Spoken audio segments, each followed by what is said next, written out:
All right, thanks for taking the time to chat, guys. I appreciate it. Of course, Oh, nice to meet pleasure. you. So, is composing the career path you both wanted to take, or was the journey to get there a little bit more complicated than that? Actually, you want to start?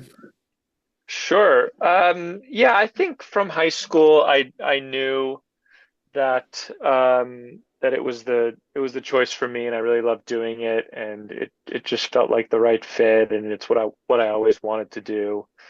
And yeah, since high school, but I was always ready that if it didn't work out, I would have to choose something else. That was always that never bothered me, and I was ready to do that. And then worked really hard, and things kept working out, and made great connections, and it all just kind of kept flowing. For me, it was growing up, I always wanted to go into filmmaking.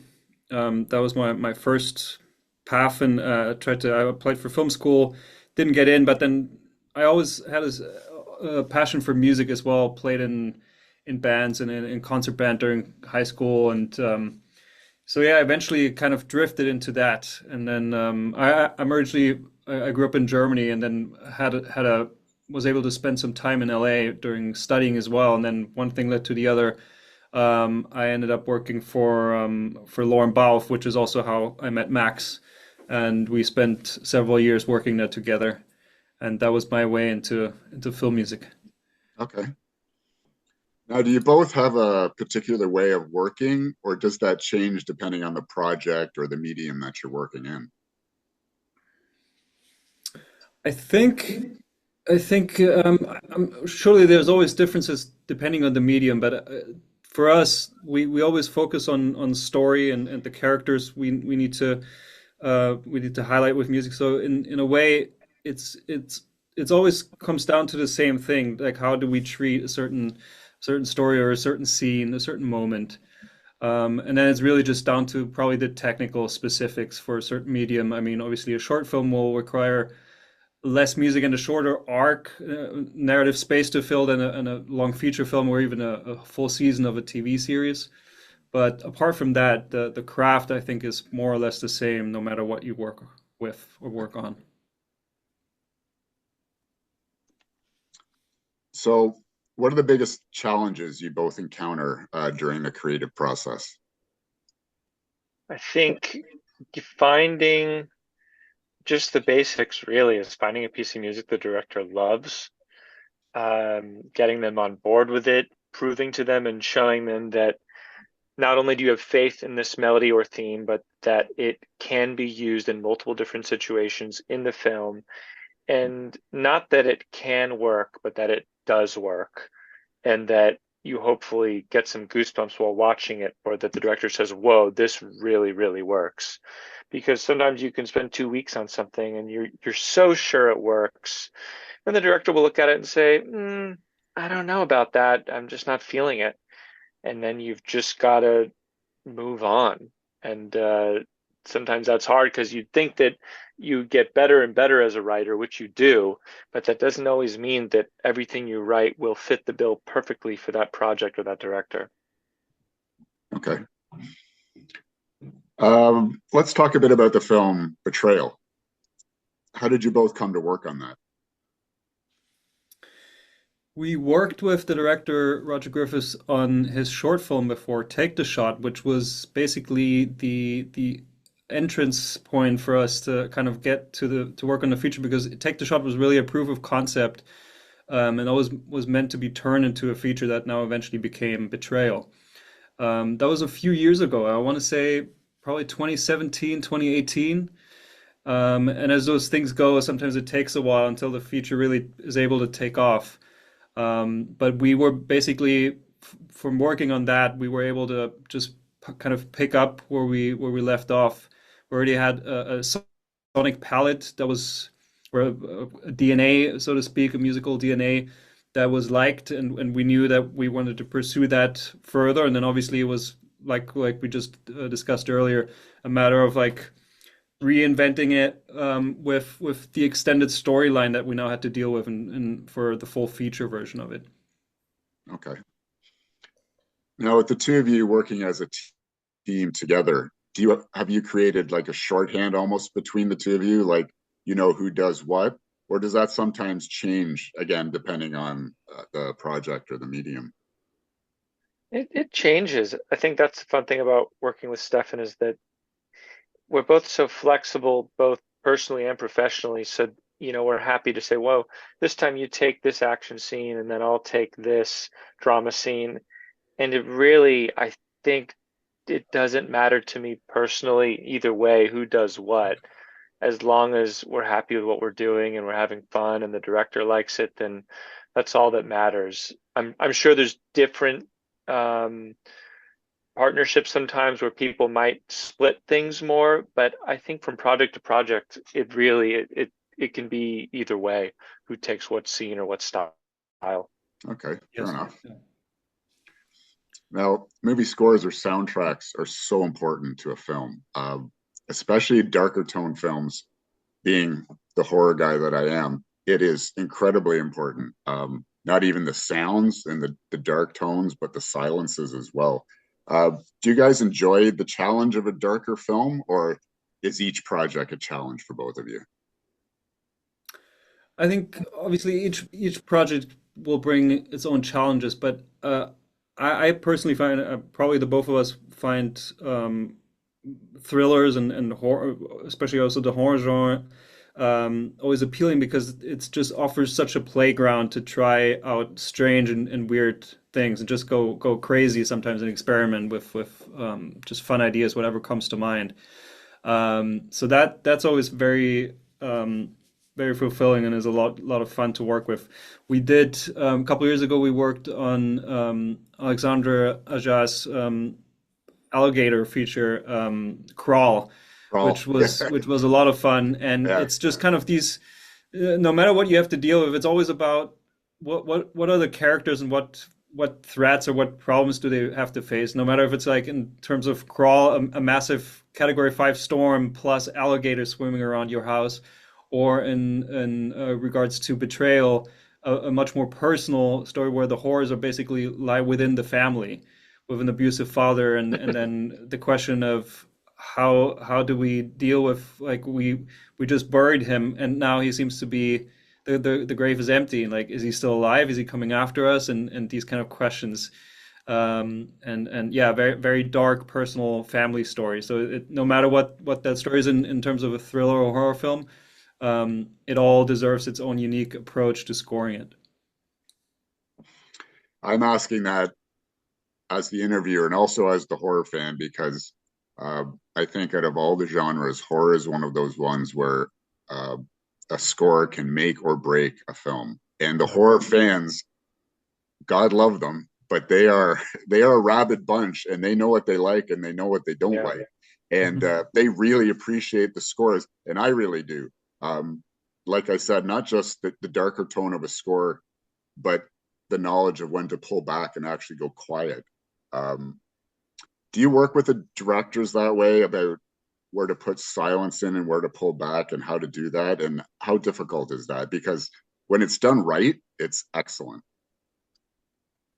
Yeah, Yes. it's something that you learn as you go, and the more projects you do and more experience you get, you start to get a better sense of when should music come in, when should it stop, how long can we go without music, and of course, when you spot the film, the director will often have a pretty good idea of what those moments are, but sometimes you just got to figure it out yourself, and that just comes from sitting at the piano, watching the movie, putting in the work, for lack of a better term, and just seeing what truly feels right. And you might write something and then you think, oh, why don't we shove it 10 seconds towards dinner and let's see what happens then. And then you might have to rewrite part of it, but it's just this need of experimentation. It's the only way to get it done. Mhm. Okay. And I think it was also, especially with Betrayal, and that setting in these remote woodlands that our characters are in. Sometimes it's just the most effective thing is really get out of the way and just hear those footsteps at night, and going over the leaves, and every breath counts and makes it so much more tense than a piece of music could. Sometimes it's really silence is our most powerful ally in those situations. I agree. I like the way you put that, get out of the way of it, because Mhm. sometimes there's just too much going on and it all gets Mhm. muddled together. But yeah, that's Yeah, true. yeah. So when you guys are working together with the creative process, do you ever come across, I guess, your version of writer's block, like where you get stuck on something, or even if it's like a giant arcing part of the movie or TV show, or just a specific scene? And if you do, how do you break out of that? Yeah, that's always a big one. I think there's always some scenes or some moments probably come easier than others. I think from my experience, I would say there's always at least one scene that's always a bit of a tough nut to crack. Wouldn't you say, Max? What was it with this film? I think one that we kind of were working on for a bit and trying to just nail the sound of, because it's such a textural score. Just coming up with the right colors. There's this scene we I think both like, where they find a shrine in the woods. That kind of feels like a scene from the Blair Witch Project. And it's so eerie and almost surreal and otherworldly. That was an interesting one to kind of get right, where we felt like, oh, we have it now. Any other examples you can think of, Max? Oh, I was going to say with a score like this, where it's very textural and there's so many different types of sounds that are often very foreign and alien to the average person or producer or director watching a movie, it's a little more like, you're in a supermarket and there's all these items here, and you just have to walk down the aisles and try all this different stuff, and you don't know what sound they're going to love or what sound they're going to hate. So with a film like this, that is necessary. Whereas if you're working on a film that's more thematic, tapping into that right melody is a whole different process, creative process, finding whatever it is makes the film, uh, if looking for the film's heartbeat. So I would say it's different processes for both films. Okay, fair enough. Now, for the both of you, because you've worked together a lot, obviously, do projects come your way where you actually look at them sometimes and are not sure if you're right for that project? Or do you take anything as a challenge to try and figure it out? I think, or Stefan, do you want to go with this one? Yeah, I think Go for it. it's an interesting story and something I also frequently think about. I think I always love a good challenge, and I think it's always the most interesting part is when you get presented the first cut and they haven't placed barely any music in the temp track. Sometimes you get a cut and there's all sorts of music placed already, and you get an idea, and it's like, okay, I could probably do something like that, or maybe I would change a few things here and there. But if a lot of the temp music is missing, that makes it, I think, way more interesting, because then you really think like, oh, how would I approach this scene? And then probably a bunch of times I will think like, I at the moment I have no idea how to do that scene, and let me watch it maybe three, four more times, and then an idea or a spark will slowly emerge, and you get there. But it's yeah, that's a good question. Yeah. Often I find myself thinking, oh, at first glance, how am I going to do this? I think what we did, when Stefan and I did a short film called Quinceañera, which is a musical, half in English, half in Spanish. I couldn't think of a further genre that I thought I would never touch or never understand. But a friend came to us and he had faith in us and he trusted us. And as professional writers, sometimes that's all you need to get the confidence to dig in and research new types of music and try things and fail and learn and get better. And if you are a real writer, you will get better at a genre through this process. It's just what practice does. Mhm. Therefore, yeah, love something new, and especially if the director tells you that they know you can do it. Sometimes that's the missing ingredient to think, can I do this? And the answer is, if a great director says yes, then you'll do it. Excellent. Now, in terms of time frame, when you guys are giving a project, obviously different short film, TV shows, movies, there's massively different time frames of how long you have to get things done. Um, with saying that, do you guys enjoy working under the pressure of certain time restraints? Or do you like having more time? Because I know some people like either or, right? I'm just curious how you guys do with that. I mean, I think we all like a healthy deadline. Let's call it that. A healthy deadline is just anything, can be anything that gets you gives you enough pressure to get going without killing you during the process. Um, so I think we've during our years, I mean, stuff that we've done together and also working on projects for Lorne or Hans Zimmer over the years, we've probably seen everything from luxurious several months to just a very few weeks of crunch time. And obviously nobody loves that, but it just has to get done. And then it's also always it's an interesting question to ask yourself, would that stress, that crunch time actually make you a better writer because you just have to get it done and follow your first instinct without Yeah. like messing around with ideas for too long? On the other hand, there's always something nice of like really finessing something until you feel it's exactly the way you want it to be. So we've experienced both, and it's yeah, that's why I said I guess there's the healthy medium that we that's the ideal world that we try to go for, but we don't always have that luxury. Mm.